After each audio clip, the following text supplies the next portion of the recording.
నమస్కారం city news కి స్వాగతం. చిందావూరు పార్కులోని జిమ్లో పాడైపోయిన పరికరాలకు మరమ్మతులు చేపట్టాలని ది తెనాలి పట్టణ మరియు పరిసర ప్రాంత అభివృద్ధి సంఘం విజ్ఞప్తి చేసింది.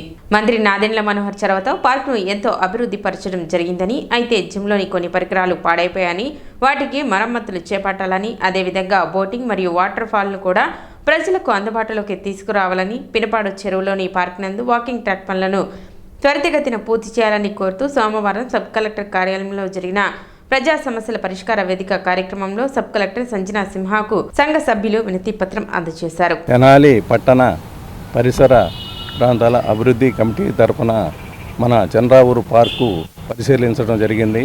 అక్కడ గతంలో చాలా చోట్ల రిపేరు డ్యామేజ్లు ఉన్నాయి. ఈ ప్రభుత్వం వచ్చిన తర్వాత మన మినిస్టర్ గారు అయినటువంటి మనోహర్ గారు వచ్చి 2 సార్లు పరిశీలించి అవన్నీ చూసినాక తర్వాత కొద్దిగా బాగు చేయడం జరిగింది. అదేవిధంగా తర్వాత కొంతమంది డోనర్స్ వచ్చి తప్పుగా కొన్ని డొనేట్ చేశారు. కొన్ని పరికరాలు పిల్లలు ఆడుకోవడానికి కానీ విశ్రాంతి తీసుకోవడానికి చాలా ఇంపార్టెంట్ అయినాయని డొనేషన్ చేసిన దానివల్ల ఫ్రీగానే ఉండాలి, కొన్ని రోజుల వరకు సెలవులు అయ్యేంత వరకు ఫ్రీగా ఉండాలని ఇన్స్ట్రక్షన్స్ ఇచ్చారు. అదేవిధంగా ఫ్రీగా ఉండేదానివల్ల జనం బాగా పెరుగుతున్నారు, బాగా ఎదుగుతూ ఉంది. కొద్దిగా పాతవి కొన్ని ఇదివరకు పాత ఉన్నాయి, అవన్నీ రిపేర్కి వచ్చినాయి. బోటుదే ఆ రోజు మనోహర్ గారు వచ్చినప్పుడు చూపించారు, అన్నీ బాగానే నడుస్తూ ఉంది. విజిట్ కూడా చేయించి అందరి చేత చేయించారు. తర్వాత ఇప్పుడు ఆ బోటుదే ఆపేశారు. అది కూడా చేస్తే బోటు కూడా ఉంటే ఇంకా బాగుంటుందని కోరుకుంటూ వాటర్ ఫాల్స్ ఇవన్నీ చేయాలని, అలానే మన పినపాడు చెరువు కూడా ఇదివరకు కొద్దిగా రామయ్య గారి ఆధ్వర్యంలో కొద్దిగా బాగు చేసి అన్ని చేయడం జరిగింది. అది వాకింగ్ ట్రాక్ అవన్నీ ఆగిపోయినాయి, మళ్ళీ పెండింగ్లో పెట్టారు. దాన్ని కూడా గార్డెను వాకింగ్ ట్రాక్ అవన్నీ బాగు చేసి పినపాడును కూడా దృష్టిలో పెట్టుకొని ఆ పార్టీని కూడా డెవలప్ చేయాలని కోరుకుంటూ మున్సిపల్ కమిషనర్ గారికి కలెక్టర్ గారికి మెమోరాండం ఇవ్వడం జరిగింది. మువ్వా పద్మావతి జన్మదినోత్సవాన్ని పురస్కరించుకొని గాంధీ ఆశ్రమంలో ప్రత్యేక భోజనం ఏర్పాటు చేశారు. మువ్వా పద్మావతి కుమారుడు మహేష్ ఆశ్రమవాసులకు ప్రత్యేక భోజనం ఏర్పాటు చేశారు. తొలుత కేక్ కట్ చేసి మువ్వా పద్మావతికి జన్మదిన శుభాకాంక్షలు తెలిపారు. కార్యక్రమంలో ఆశ్రమవాసులు, పద్మావతి కుటుంబ సభ్యులు పాల్గొన్నారు.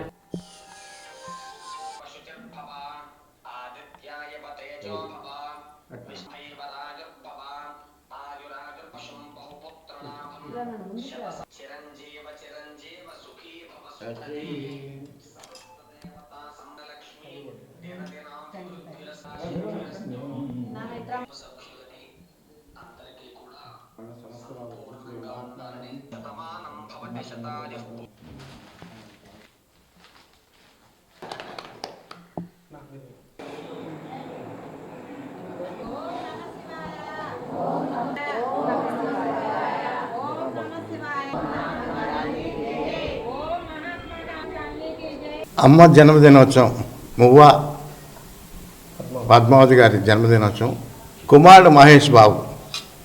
విశేషం ఏంటంటే తల్లి ఆనందంగా ఉండాలని కొడుకు జన్మదిన శుభాకాంక్షలు తెలియజేస్తూ చేయడం అనేది చాలా గొప్ప విషయం. జనరల్గా తల్లి కుమారుడికి చేస్తుంటుంది. ఇక్కడ విశేషం ఏంటంటే తల్లి ఆనందం చూడాలనే ఉద్దేశంతో గాంధీ ఆశ్రమానికి వచ్చి మరి గాంధీ గారి ఆశీస్సులు అందజేయాలని మహేష్ బాబు రావటం, పద్మావతి గారికి శుభాకాంక్షలు తెలియజేస్తున్నాను. హ్యాపీ బర్త్డే అమ్మ. నేను కూడా నీకు కుమారుడు అంటాను. ఈరోజు నా పుట్టినరోజు కాబట్టి బాబు నేను సంతోషంగా ఉండాలని గాంధీ ఆశ్రమంకి వచ్చి వృద్ధులకు భోజనాలు పెడుతున్నాము. పెదరావూరు పశువుల వైద్యశాల నుండి పెదరావూరు పెదపల్లె వరకు గల 11 kV కండక్టర్లను మార్చాలని కోరుతూ ది తెనాలి పట్టణ మరియు పరిసర ప్రాంత అభివృద్ధి సంఘం సబ్ కలెక్టర్ కార్యాలయం నందు వినతి పత్రం అందజేశారు. పెదరావూరుకు సంబంధించి గతంలో ఎప్పుడో 11 kV 3 ఫేజ్ కండక్టర్లు వేయడం జరిగిందని, దాని మీదే జంపని రోడ్డు గోశాల వరకు, కూచిపూడిలోని రైస్ మిల్లులకు, పెదరావూరు జగనన్న కాలనీకి విద్యుత్ సరఫరా ఇవ్వడం వలన విద్యుత్ వైర్లు తెగి తరచూ విద్యుత్ సరఫరాకు అంతరాయం కలుగుతుందని, విద్యుత్ శాఖ ద్వారా ఆ సమస్యను పరిష్కరింపచేసి ప్రజలకు ఉపశమనం కల్పించాలని సంఘ సభ్యులు కోరారు. సబ్ కలెక్టర్ రెండో అర్జీ కూడా ఇవ్వడం జరిగిందండి. తెనాలి మండలం పెదరావూరు గ్రామం లోపల ఎప్పుడు 1983 ముందు కరెంట్ వచ్చినప్పుడు కొత్తలో 11 కండక్టర్ వైర్ ఉందండి. అది పెదరావూరు పశువుల ఆసుపత్రి దగ్గర నుంచి పెదపల్లిలో నుంచి కూచిపూడి దాకా వెళ్తుంది. దానికి ఏమైందంటే అండి, సబ్స్టేషన్ చంద్రబాబు సబ్స్టేషన్ పెట్టిన తర్వాత 11 kV లైన్ మార్చకుండా జంపని గోశాల వరకు ఇటు కూచిపూడి డాల్ మిల్లు అను బ్యాంకులకి ఇటువైపు ఏమో జగనన్న కాలనీ మొత్తానికి అదే వైర్ ఇచ్చారండి. ఒక్క చినుకు పడినా సరే, లోడ్ ఎక్కువైనా సరే వెంటనే కండక్టర్ తెగిపోయి రోడ్డు మీద పడుతున్నాయండి. కరెంట్ కనుక ఒకసారి పోతే రావడానికి 5-6 గంటలు పడుతుంది. గత వారంలోంచి తీవ్రంగా ఇబ్బంది పడుతున్నామండి. ఏ టైం పోయిద్దో అని పోతే కానీ మినిమం 6 అవర్స్ పడుతుంది. అదే లైన్ మ్యాన్ కానీ ఏంటంటే పరిష్కారం అని చెప్పి ఏంటంటే కండక్టర్ తెగిపోతే మేమేం చేసేదండి, నేను రిపేర్ చేస్తాక నా వల్ల కాదని చెప్పి అంటున్నారు. దానికి లైన్ అనేది మార్చాలండి, కండక్టర్లు కొత్త వేయాలి. అది సబ్ కలెక్టర్గా చెప్పామండి, ఏఈ గారికి ఈ గారి దృష్టి తీసుకెళ్తామని చెప్పి అన్నారు. ఆ సమస్య పరిష్కరించాల్సిన అవసరం చాలా తీవ్రంగా ఉంది. అన్ని బ్యాంకులు ఉన్నాయి, స్కూళ్ళు ఉన్నాయి, ప్రతి ఒక్కళ్ళు ఇబ్బంది పడతారండి. దానివల్ల ఇమీడియట్గా మార్చాలండి. ఏమన్నా మనుషుల మీద కనుక పడితే కండక్టర్ తెగితే కనుక మనిషి చనిపోయిన తర్వాత నష్టం చర్యలు చేపట్టే కన్నా ముందుగానే కండక్టర్ మార్చడానికి ఏంటంటే నష్టం అనేది తప్పిద్దండి. ఐపీ పెట్టి ఉడాయించిన సంఘటన తెనాలిలో వెలుగులోకి వచ్చింది. Sri Manikanta mutually cooperative and thrift credit society limited పేరుతో బ్యాంకు నడుపుతున్న కొల్లూరు ఉదయ వెంకటేశ్వరరావు ఖాతాదారులను నిండా ముంచి సుమారు 9 కోట్లతో ఉడాయించాడు. సేవింగ్స్, పెట్టుబడులు, బంగారం ఆభరణాలు, తాకట్టు, ఆభరణాలు తయారీ, చిట్టు పేరుతో బాధితులకు కుచ్చిటోపి పెట్టి కుటుంబంతో ఉడాయించాడు. విషయం తెలుసుకున్న బాధితులు ఆదివారం నాజర్పేటలోని తన నివాసం వద్ద పెద్ద సంఖ్యలో చేరుకున్నారు. ఇంటి వద్ద ఎవరూ లేరని తెలుసుకున్న బాధితులు లబోదిబో అన్నారు. తెనాలి గంగానమ్మపేట బజార్లో గత 23 ఏళ్లుగా బంగారం దుకాణాలను నడుపుతూ ఖాతాదారులను ఆకర్షించిన వెంకటేశ్వరరావు తాను స్థాపించిన సొసైటీలో ఖాతాలు తెరవమని ఒత్తిడి తెచ్చేవాడని బాధితులు తమ గోడు వెళ్లబుచ్చారు. తెనాలి, చావలి ప్రాంతాల్లో శాఖలు తెరిచి ఖాతాదారులను ఆకర్షించిన వెంకటేశ్వరరావు ఇంతటి మోసానికి వడికట్టడం ఖాతాదారులు జీర్ణించుకోలేకపోతున్నారు. లక్ష్మి అండి నా పేరు. బ్యాంకు పెట్టాడండి, ఏదో సొసైటీ బ్యాంక్ అని పెట్టాడు, మణికంఠ సొసైటీ అని. దానిలో మేము 2 లక్షలు మా దగ్గర ఫిక్స్డ్ చేయించాడండి. 10 లక్షలు తీసుకున్నాడు మా దగ్గర. తీసుకుని మా వారు రిటైర్డ్ అయితే మా వారు రిటైర్డ్ అయిన కష్టం రాకముందే వచ్చి ఇంటికాడ కూర్చుని 2 రోజులు కూర్చుని తీసుకొచ్చాడండి మా దగ్గర. తీసుకుని 5 లక్షలు అట్టట్ట ఇచ్చాడు. 5 లక్షలు ఇవ్వాలండి మాకు, మొత్తం 7 లక్షలు ఇవ్వాలండి. ఇంకా మా దగ్గర బంగారం అనేది అతను గత 10 సంవత్సరాల నుంచి కొంతమంది పెట్టినోళ్ళు ఉన్నారు, బాగా తెలిసినంత నమ్మకంగా ప్రతి ఒక్కరితో నమ్మకంగా నమ్మించి ప్రతి ఒక్కరి దగ్గర ఎఫ్డి అమౌంట్ కింద కొంత, బంగారం తాకట్టు పెట్టి ఇంత అమౌంట్ ఇచ్చి కొంత, ప్లస్ ఒక్కొక్కళ్ళు రూపాయి వడ్డీకి, 2 రూపాయల వడ్డీకి లేదా 3 రూపాయల వడ్డీకి ఇచ్చిన వాళ్ళు కూడా ఉన్నారు. వాళ్ళకి దాని సంబంధించిన ప్రామిసరీ వడ్డీలు కానీ ప్రామిసరీ నోట్లు కానీ అన్నీ A to Z ఉన్నాయి. అయితే అతను ఏం చేశాడంటే నమ్మకంగా నమ్మించేసి ఈ రోజున ఇంతమంది దాదాపుగా 3.5 కోట్లు అన్నదమ్ముళ్ళు ఇద్దరు కలిసి, తమ్ముడు కూడా ఆ రోజున ఒప్పుకున్నాడు. మొన్న మేమందరం వెళ్ళినప్పుడు తమ్ముడు ఒప్పుకున్నాడు. ఏమని, మా అన్న బంగారం అమ్మమంటే నేను అమ్మానని చెప్పనేసి అతను ఒప్పుకున్నాడు.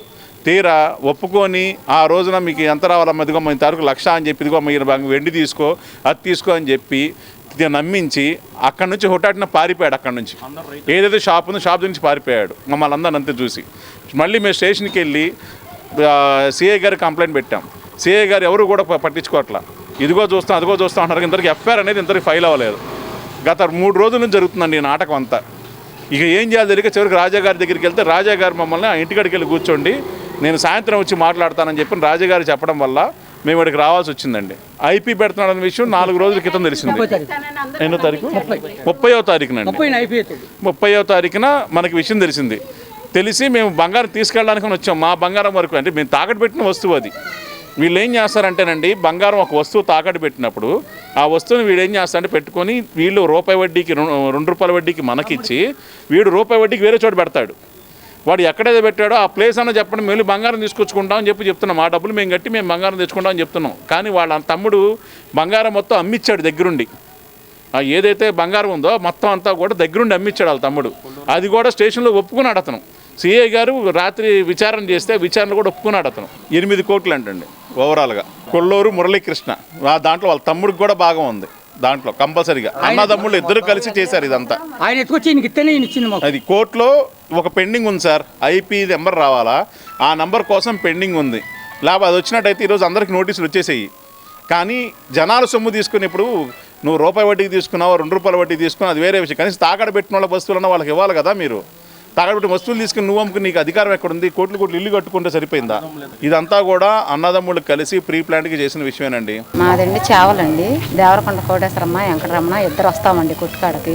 వచ్చి బంగారం నాగలు తాకట్టు పెట్టి ఆపతకు అడ్డం వేస్తారని ఆపతకు తెచ్చుకున్నామండి. ఇంకెంత కావాలమ్మా మీకంటేను, మాకు 50,000 చాలండి అంటేను. మణికంఠ వెంకటేశ్వర అండి, అది మురళీకృష్ణ తమ్ముడు అండి. మణికంఠ జ్యువెలరీ దగ్గరకు వచ్చేవాళ్ళం అండి. అమ్మ కోటేశ్వరమ్మ, నువ్వు ఇంకా రంగులు వేస్తున్నావమ్మా, ఇంకా వ్యవసాయం చేస్తున్నావమ్మా, నువ్వు కూర్చొని తినలేవా, ఎందుకు చేస్తున్నావు అనేవాడు. అడిగితే కాదులండి మాకు ఓపిక ఉంది కదండి చేసుకుంటున్నామని చెప్పేవాళ్ళు అండి. అట్లా వచ్చి నమ్మకం మీద పెట్టి వెళ్తే పక్కన మమ్మల్ని అక్కడ కూర్చోబెట్టి పక్కన కొట్లు తాకట్టు పెట్టి తెచ్చిచ్చేవాళ్ళు అండి. మాకు ₹1.5 అయితే చాలండి అంటేను, లేదమ్మా ₹2 రాస్తున్నామని చెప్పేవాళ్ళు. కాదండి మేము ఇవ్వలేమండి అంటే సరే అట్లా రాసి ఇచ్చేవాళ్ళు అండి. మాకు ₹1.5కి మాకు ఇచ్చేయండి, ఆయనకి ఎంత తెచ్చుకునేవాడు ₹2 కాడికి వాళ్ళు ఎంత తెచ్చుకునేవాడు తెలియదండి. మాకు ఇట్లా అన్నీ రాసి కాగితం షిప్ ఇచ్చేవాళ్ళు అండి. ఇది ఇస్తే కనుక ఇస్తాము మీకు, లేకపోతే మాత్రం ఇవ్వమని చెప్పి గట్టిగా చెప్పేవాళ్ళు అండి. వాళ్ళు మేము జాగ్రత్తగా తెచ్చి ఇచ్చేవాళ్ళం. అట్లా నిన్న మా ఆయన గారికి ఒంట్లో బాగోపోతే నేను తాకట్లో తాడు మత్త పేరును పెట్టామండి. 2.5 బంగారం, కాసికగుళ్ళు దండ, చేవల మణికంఠం బ్యాంక్ అని పెట్టారండి. అక్కడ పెట్టామండి. పెడితే ఏంటమ్మా ఇక్కడ దాకా వచ్చారు, బస్ ఛార్జీ మీకు ఎందుకమ్మా, అక్కడే పెట్టకపోయారా, మా పేరు చెప్పండి అని చెప్పేవాళ్ళు అండి. సరేలే కాదులండి మీరంటే ఇస్తారని వచ్చేవాళ్ళండి. అవన్నీ తీసుకొని మాకు అడ్రస్ చెప్పమంటే చెప్పట్లేదండి. బంగారం కొట్టు చావల్లో ఒక అతను ఉంటాయండి, మాకు పరిచయం చేశారండి. వెంకట్రావు అనే అబ్బాయి పరిచయం చేశారు ఫస్ట్. అది వచ్చి సరైన నమ్మకంతో మేము బంగారం చేయించుకునేవాళ్ళం. పోతే కత్తి వాళ్ళు నవ్వుతా మంచిగా పరిచయంగా ఉండి నమ్మకంగా చక్కగా రాపెట్టుకున్నాం. 20 సంవత్సరాల నుంచి వస్తున్నాడు, తీసుకుంటున్నాడు. ఆయన ఎప్పుడో మానేశాడండి. మానేసుకోవడం దగ్గరకు 5-6 సంవత్సరాలు అవుతుందండి. పనిముట్లు తీసుకెళ్ళామండి. ఇక్కడికి వచ్చేసరికి లేరని ఇంటికాడ ఫోన్ చేస్తానండి, ఫోన్ స్విచ్ ఆఫ్ అని వచ్చిందండి. సరే వద్దుల పద ఇంటికి వెళ్ళి అక్కడికి వెళ్ళి కొట్టుకాడకి వెళ్ళి మనం తెచ్చుకుందామని ప్రయాణం అయ్యి వచ్చినాక ఇక్కడ వాళ్ళ తమ్ముడు గారి ఇంటికా కొట్టులో ఇది జరుగుతుందండి. ఏందని అడ్రస్ కొనుక్కుందామని వెళ్తే అబ్బాయి ఐపీ పెట్టి వెళ్ళిపోయారని చెప్పారని తెలియదని చెప్పారు. మా మరదల చేనమ్ముకొని కందుకూరులో చేనమ్ముకొని వచ్చింది రిజిస్ట్రేషన్ కని తను ఇల్లు అమ్మిస్తానని చెప్పి తీసుకున్నాడు. డిసెంబర్లో 7 లక్షలు క్యాష్ ఇవ్వాలి.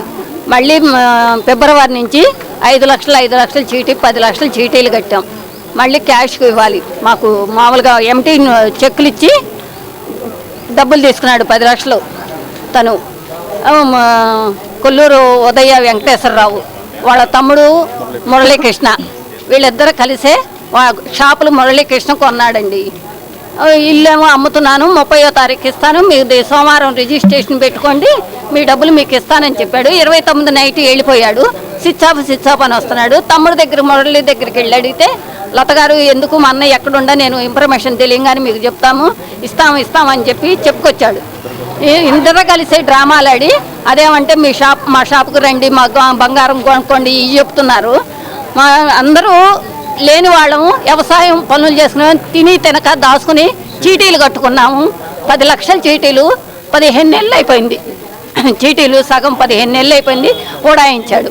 మా పరిస్థితి ఏంటి? ఎక్కడికి వెళ్ళినా అదేమంటే లీగల్గా వెళ్ళండి అంటున్నారు. మాకు న్యాయం ఏంట జరిగింది? ఆయన ఐపీ సెక్షన్ పెడితే మాకేట ఆ నెంబర్ ఇవ్వద్దు, ఆయనకి నెంబర్ ఇవ్వటానికి లేదు. మా ఆస్తులు ఏంటో అందరం కూలీ నాలి చేసుకుని బతికిన చావల వాళ్ళు ఎంతమంది గోల్డ్ తాకట్టు పెడితే తాకట్టు డబ్బులు వాళ్ళు కట్టి గోల్డ్ ఎత్తుకెళ్తారు. వాళ్ళు కట్టినందుకు కూడా డబ్బులు తీసుకుని వాళ్ళ గోల్డ్ ఇవ్వడానికి ఏమైంది అతనికి? ఆ గోల్డ్ ఇవ్వక ఆయన నానా తిప్పలు పెట్టి ఎదురు కేసులు పెడుతున్నాడు మురళీకృష్ణ అనే అతను. అది న్యాయమా? సిటీ న్యూస్ ఇంతటితో సమాప్తం. నమస్కారం.